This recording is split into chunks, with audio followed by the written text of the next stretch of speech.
Part 8, August. You're gonna reach the sky. Fly, beautiful child. Beautiful child. The 5th grade nature retreat. Every year in the spring, the 5th graders of Beecher Prep go away for 3 days and 2 nights to a place called Broarwood Nature Reserve in Pennsylvania. It's a 4-hour bus drive away. The kids sleep in cabins and with bunk beds. There are campfires, s'mores, and long walks through the woods. The teachers have been prepping us about this all year long, so all the kids in the grade are excited about it, except for me. And it's not even that I'm not excited, because I kind of am. It's just I've never slept away from home before, and I'm kind of nervous. Most kids have had sleepovers by the time they're my age. A lot of kids have gone to sleepaway camps or stay with their grandparents or whatever. Not me. Not unless you include hospital stays, but even then, Mom or Dad always stayed with me overnight. But I slept over at Tata and Papa's house or Aunt Kate and Uncle Poe's house. When I was really little, that was mainly because there were too many medical issues, like my trach tube needing to be cleared out every hour or reinserting my feeding tube if it got detached. But when I got bigger, I just never felt like sleeping anywhere else. There was one time when I had half slept over at Christopher's house. We were about 8 and we were still best friends. Our family had gone for a visit to his house, and me and Christopher were having such a great time playing Lego Star Wars that I didn't want to leave when it was time to go. We were like, please, please, please, can we have a sleepover?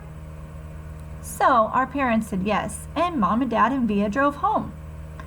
And me and Christopher stayed up until midnight playing, until Lisa, his mom, said, okay guys, time to go to bed. Well, that's when I kind of panicked a bit. Lisa tried to help me go to sleep, but I just started crying that I want to go home. So at 1 a.m., Lisa called Mom and Dad, and Dad drove all the way back to Bridgeport to pick me up. We didn't get home until 3 a.m. So my one and only sleepover up until now was pretty much of a disaster, which is why I'm a little bit nervous about the nature retreat. But on the other hand, I'm really excited. So it sounds like August just has a little bit of jitters, huh? Known for. I asked Mom to buy me a new rolling duffel bag because my old one had Star Wars stuff on it, and there was no way I was going to take that to the 5th grade nature retreat. As much as I love Star Wars, I don't want that to be what I'm known for. Everyone's known for something in middle school. Like Reed is known for being really into marine life and the oceans and things like that. And Amos is known for being a really good baseball player. And Charlotte is known for having been in a TV commercial when she was 6. And Jimena is known for being really smart. My point is that in middle school, you kind of get known for what you're into, and you have to be careful about stuff like that. Like Max G and Max W will never live down their Dungeons and Dragons obsession. So I was actually trying to ease out the whole Star Wars thing a bit. I mean, it'll always be special to me, like it is with the doctor who put in my hearing aids. It's just not the thing I wanted to be known for in middle school. I'm not sure what I want to be known for, but it's not that. That's not exactly true. I do know what I'm really known for, but there's nothing I can do about that. So a Star Wars duffel bag, I can and I could do something about that. What do you guys think he's probably referring to? Right, he's probably referring to what everybody has always said about him, right? What they've always known him for. Up until now, things are starting to shift. Packing. Mom helped me pack the night before the big trip. We put all the clothes I was taking on my bed, and she folded everything neatly and put them inside the bag while I watched. Must be nice. It was a plain blue rolling duffel. By the way, no logos or artwork. What if I can't sleep at night? I asked. Well, take a book with you. Then if you can't sleep, you can pull out your flashlight and read for a bit until you get sleepy, she answered. I nodded. What if I have a nightmare? Well, your teachers will be there, sweetie, she said, and Jack and your friends. I can bring Babu. I said. That was my favorite stuffed animal when I was little. A small black bear with a soft black nose. You don't really sleep with him anymore, do you? Said Mom. No, but I keep him in my closet in case I wake up in the middle of the night and can't go back to sleep, I said. I could hide him in my bag and no one would know. Okay, then let's do that, Mom nodded, getting Babu from inside my closet. I wish they allowed cell phones, I said. I know, me too, she said. Though I know you're going to have a great time, Augie. You sure you want me to pack Babu? Yeah, but way down in there so no one else can see him, I said. She stuck Babu deep inside the bag and then stuffed the last of my t-shirts on top of him. So many clothes for just 2 days. 3 days and 2 nights, I corrected her. Yep, she nodded, smiling. 3 days and 2 nights. She zipped up the duffel bag and picked it up. Not too heavy. Try it. I picked up the bag. It's fine, I shrugged. She sat on the bed. Hey, what happened to your Empire Stripes back poster? Oh, I took that down ages ago, I answered. She shook her head. Huh, I didn't notice that before. I'm trying to, change my image a bit, I explained. Oh, okay, she smiled, nodding like she understood. Anyway, honey, you have to promise me you won't forget to put the bug spray on, okay? On the legs, especially when you're hiking through the woods. It's right here in the front compartment. And put on your sunscreen, she said. You do not want to get a sunburn. And don't, I repeat, do not forget to take your hearing aids off if you go swimming. Would I get electrocuted? No, but you'd be in a real hot water with your daddy because those things cost a fortune. She laughed. I put the rain poncho in the front compartment too. Same thing goes if it rains, Augie, okay? Make sure you cover the hearing aids with the hood. Aye, aye, sir, I said, saluting. Aw, reminds me of our little salutes in class. She smiled and pulled me over. I can't believe how much you've grown up this year, Augie, she said softly, putting her hands on the sides of my face. Do I look taller? Definitely, she nodded. I'm still the shortest one in my grade. I'm not really even talking about your height, she said. Huh. What do you think she's talking about? She's not talking about he's gotten taller in his height. That's right. She probably means he's gotten taller. It means he's really grown up quite a bit this year, huh? Suppose that I hate it there. Well, you're going to have a great time, Augie. I nodded. She got up and gave me a quick kiss on my forehead. Okay, so I say we get to bed now. It's only 9 o'clock, Mom. Your bus leaves at 6 a.m. tomorrow and you don't want to be late. Come on, chop chop. Your teeth are brushed?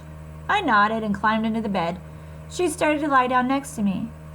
You don't need to put me to bed tonight, Mom, I said. I'll read on my own until I get sleepy. Really? She nodded, impressed. She squeezed my hand and gave it a kiss. Okay then, good night, love. Have sweet dreams. You too. She turned on the little reading light beside the bed. I'll write you letters, I said as she was leaving, even though I'll probably be home before you guys even get them. Then we can read them together, she said, and she threw me a kiss. When she left my room, I took my copy of The Lion, the Witch, and the Wardrobe off the night table and started reading until I fell asleep. Though the witch knew the deep magic, there is a much deeper still, There is a magic deeper still which she did not know. Her knowledge goes back only to the dawn of time. But if she could have looked a little further back into the stillness of the darkness before time dawned, she would have read there a different incantation. The Lion, the Witch, and the Wardrobe. Have you guys seen that movie? Also known as Narnia. Daybreak. The next day I woke up really early. It was still dark outside. It was still dark inside my room and even darker outside, though I knew it would be morning soon. I turned over on my side, but didn't feel at all sleepy. That's when I saw Daisy sitting near my bed. I mean, I knew it wasn't Daisy but for a second I saw a shadow that looked just like her. I didn't think it was a dream then, but now looking back, I know it must have been. It didn't seem to make me sad to see her at all. It just made me filled up with nice feelings inside. She was gone after a second, and I couldn't see her again in the darkness. The room slowly started lightening. I reached for my hearing aid headband and put it on, and now the world was really awake. I could hear the garbage trucks clunking down the street and the birds in our backyard, and down the hallway I heard Mom's alarm beeping. Daisy's ghost made me feel super strong inside, knowing wherever I am, she'd be there with me. That's nice. I got up out of my bed and went to my desk and wrote a little note to Mom. And then I went into the living room where my packed bag was by the door. I opened it up and finished until I found what I was looking for. I took Babu back to my room and I laid him in my bed and taped the little note to Mom on his chest, and then I covered him with my blanket so Mom would find him later. And the note read, "Dear Mom, I won't need Babu, but if you miss me, you can cuddle with him yourself. Hugs and kisses, Augie." That was so nice. Here we go. Day 1. The bus ride went really fast. I sat down by the window and Jack was next to me in the aisle seat. Summer and Maya were in front of us. Everyone was in a good mood, kind of loud, laughing a lot, and I noticed right away that Julian wasn't on our bus, even though Henry and Miles were. I figured he must be on the other bus, but then I overheard Miles tell Amos that Julian ditched the grade trip because he thought the whole nature retreat thing, quote unquote, dorky. I got totally pumped because dealing with Julian for 3 days in a row and 2 nights was a major reason that I was nervous about this whole trip. And so now without him there, I could just relax and not worry about anything. We got to the nature reserve around noon. The first thing we did was put our stuff down in the cabins. There were 3 bunk beds to every room. So me and Jack did rock, paper, scissors for the top bunk, and I won. Woohoo! And the other guys in the room were Reed and Tristan and Pablo and Nino. After we had lunch in the main cabin, we all went on a 2-hour guided nature hike through the woods. But these were not woods like the kind that they have in Central Park. These were real woods. Giant trees that almost totally blocked out the sunlight. Crazy. Tangles of leaves had fallen on trunks, howls and chirps, and really loud bird calls. There was a slight fog too, like a pale blue smoke all around us. So cool. The nature guide pointed everything out to us. The different types of trees we were passing, the insects inside the dead logs on the trail, the signs of deer and bear in the woods, what type of birds were whistling, and where to look for them. I realized that my Lobot hearing aids actually made me hear better than most people, because I was usually the first person to hear a new bird call. Man, that sounds exciting, huh guys? It started to rain as we headed back to camp. I pulled on my rain poncho and pulled the hood up so my hearing aids wouldn't get wet. But my jeans and shoes got soaked by the time we reached our cabins. Everyone got soaked. It was fun though.